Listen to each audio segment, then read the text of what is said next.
Hello viewers, myself is Dr. Neeta and you are watching my channel Learn Literature with Dr. Neeta. So let us begin today's topic.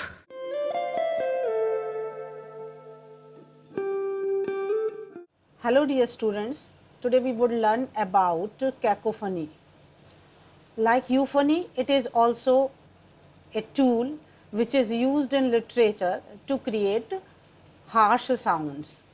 Basically, poets and dramatists use this tool to create the harsh sound, the impact of the harsh sound it is used.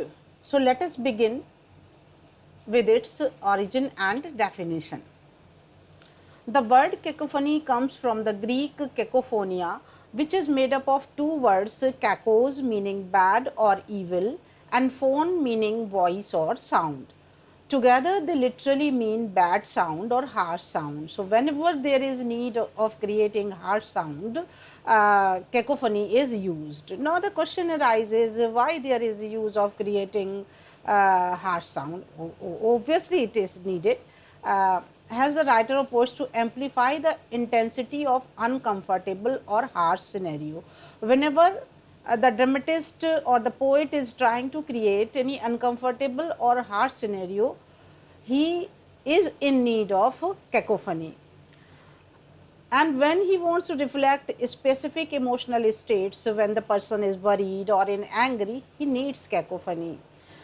So, when he wants to create a particular kind of tense and gusty atmosphere, then cacophony is needed, and it enhances the impact of scenes through the use of sound. Cacophony is opposite of euphony, which is concerned with creating harmonious sound in literature.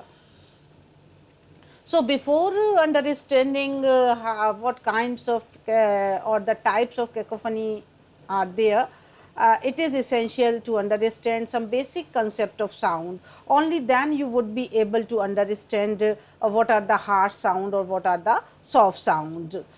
So, basically it is the part of phonetics, but still to understand cacophony in a proper manner, it is needed for you.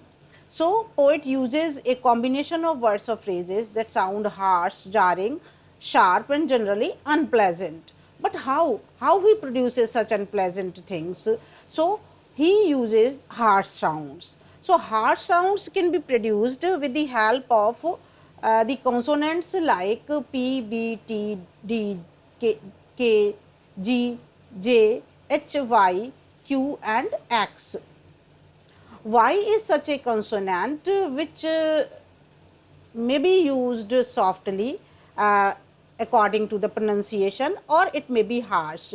For example, when Y is pronounced in yes, it is creating a soft sound, but when it is pronounced as in yelp, it is creating harsh sound. Similarly, when C is pronounced as sa, as in city, it is the soft sound, and when it is pronounced as ka, as in cat, it is harsh sound.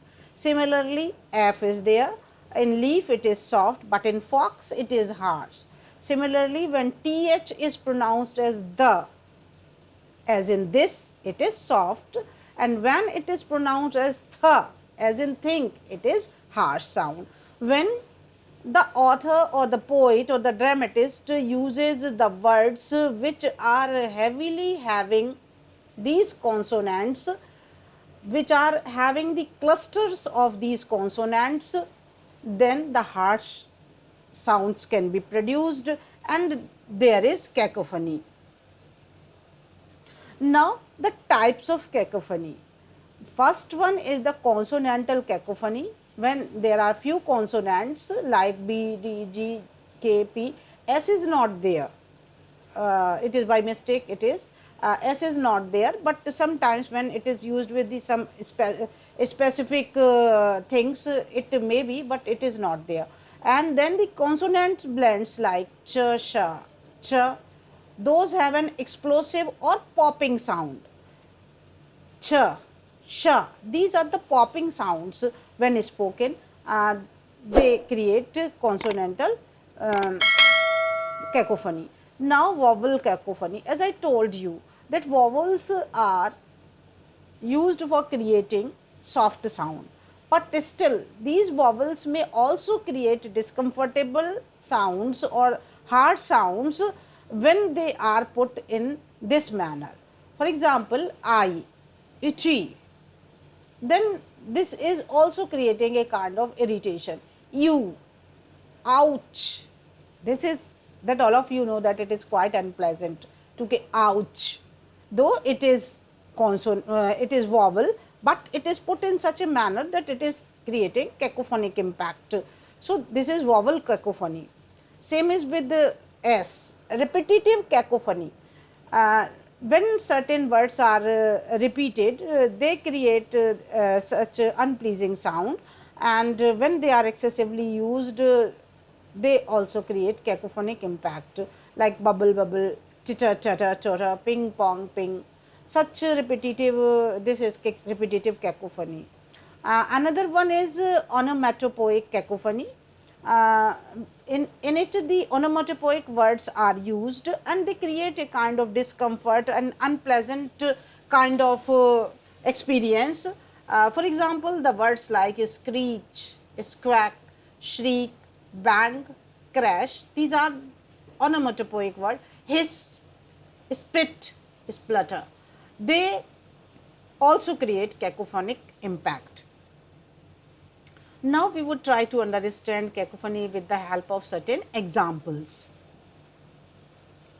In everyday life, you may see the blaring of car horns, screeching of brakes when you are moving on the bike, or when you are in a factory, the roar of the engines. These are the examples of cacophony of sounds in everyday life. But as far as literature is concerned, we would see the example from Edgar Allan Poe's the famous poem Bells. This is the line, how they clang and clash and roar. So, it is about bells. Poe is talking about bells, how they clang and clash and roar. Now, think about these three words, clang, clash, roar. There is the use of harsh and repetitive sounds, clang, clash, roar, and it is full of harsh sounds. As I told you, harsh consonants have been used in it, and that is why they suggest the cacophony of bells. Another example is from Shakespeare's famous play Macbeth. Famous line from Macbeth, out damned spot, out I say, 1, 2, why then it is time to do it. Hell is murky, fie my lord, fie, a soldier and afraid, what need we fear, who knows it, when none can call our power to account. Yet who would have thought the old man to have had so much blood in him? Now here, if you are carefully examining these lines, you would see that the sounds D, T and K are prominent, and these are the harsh consonants, and they are creating the tense atmosphere and the harsh sound. Similarly, spot, power, blood. Here the P and B, P and B sound are quite explosive kind of sound, and they are also creating a sudden explosive effect. Similarly, repetition of phi, phi, this is also creating a cacophony. So, cacophony is the cluster of those sounds which are creating an unpleasant impact on the listener. I think you would be able to understand cacophony. So, thanks for your patience listening.